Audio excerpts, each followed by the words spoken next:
E nós vamos acabar com essa política, essa insanidade de transgêneros, tirar isso tudo das nossas escolas, acabar com essa insanidade.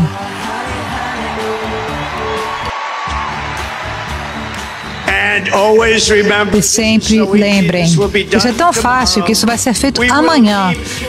Nós vamos manter os homens fora dos esportes femininos.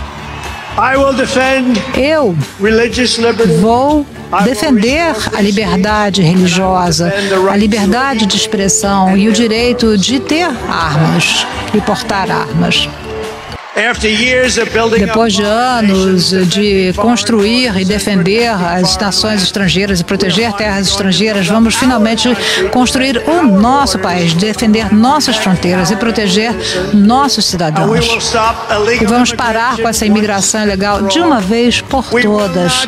Nós não vamos ser invadidos, nós não vamos ser ocupados, nós não vamos ser vencidos, nós não vamos ser conquistados. Seremos uma nação livre e orgulhosa, mais uma vez. E isso vai acontecer amanhã, ao meio-dia.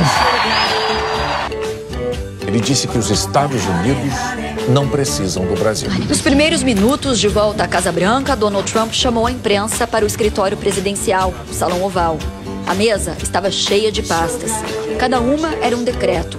Um ato que o presidente pode tomar sozinho, com força de lei, mas sem poder criar, modificar ou acabar com direitos que dependem da aprovação do Congresso. Cada um era um decreto, um ato com força de lei que não precisa passar pelo Congresso porque determina a operação do próprio governo ou de agências e secretarias. Por 50 minutos, Trump conversou com jornalistas enquanto assinava os decretos. Depois de assinar o primeiro, ligado ao que ele chama de invasão na fronteira sul, perguntei: o que o deixa confiante de que esses decretos sobre imigração não serão bloqueados nos tribunais, como aconteceu com várias medidas para conter a imigração no primeiro mandato?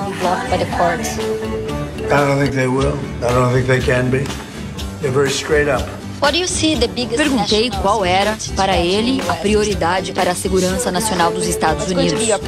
Foreign policy is a big statement. I mean, my priority on foreign policy it's going to be to keep America safe. Very simple.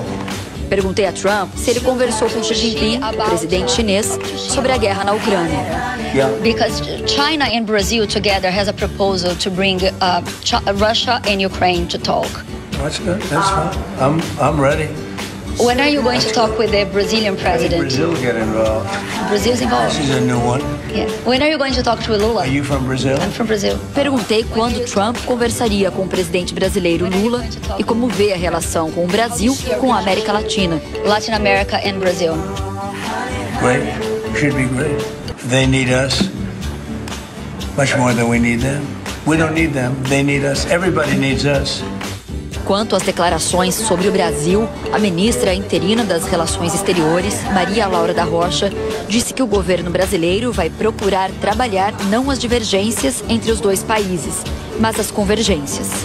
Como uma autoridade aqui da Casa Branca afirmou, foi uma avalanche de informações e de ações executivas das primeiras horas de governo Trump. Quase 100 decretos, que envolveram desde ordens para facilitar a exploração de petróleo até aquelas que pausam programas que priorizavam a equidade racial e diversidade. Mas a maioria das assinaturas foi relacionada a ações para conter a imigração nos Estados Unidos. Trump declarou emergência na fronteira com o México, o que permite o envio de tropas militares para lá, e passou a considerar os cartéis mexicanos de traficantes de drogas como grupos terroristas. O presidente acabou com uma política que permitia que quem chegasse aos Estados Unidos pudesse esperar aqui dentro por uma audiência com a Justiça de Imigração e cancelou todos os agendamentos de quem já esperava por essas audiências.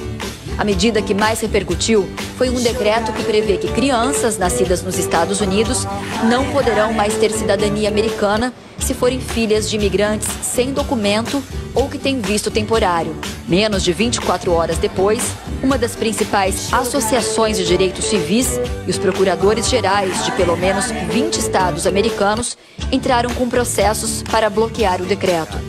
Eles afirmam que a ordem de Trump fere a Constituição. A 14ª emenda diz que pessoas que nascem ou são naturalizadas nos Estados Unidos e estão sujeitas à jurisdição do país são consideradas americanas. Além de estar na Constituição, a Suprema Corte já deu respaldo várias vezes a essa emenda, que está em vigor há mais de 150 anos. A advogada de imigração, Gabriele Oliveira, professora da Universidade de Harvard, acredita que o governo Trump deve tentar uma nova interpretação da emenda na justiça, para que imigrantes sejam vistos como invasores e, assim, não estejam sob a jurisdição do país. Então, olhando essas pessoas que estão aqui sem documentos como invadindo os Estados Unidos e como forças hostis, né, contra a nação americana. Então, se isso for colocado dessa maneira, como se essas pessoas estiverem infringindo ou trazendo algo que é uma ameaça, né, aos americanos, se for colocado dessa maneira, assim que eu enxergo que pode ter um caminho para frente. Ela afirma que, além de criar um caos jurídico, o decreto cria uma cultura do terror. Na parte econômica, os Estados Unidos dependem de imigrantes.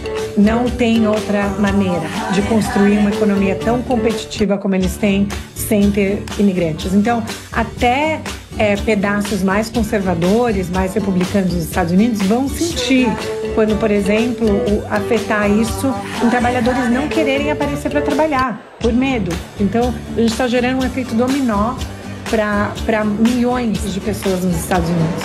Marian Edgar Butte se dirigiu a ele e pediu misericórdia e compaixão para com os imigrantes. E também lembrou as pessoas impactadas pela posição do presidente sobre gênero.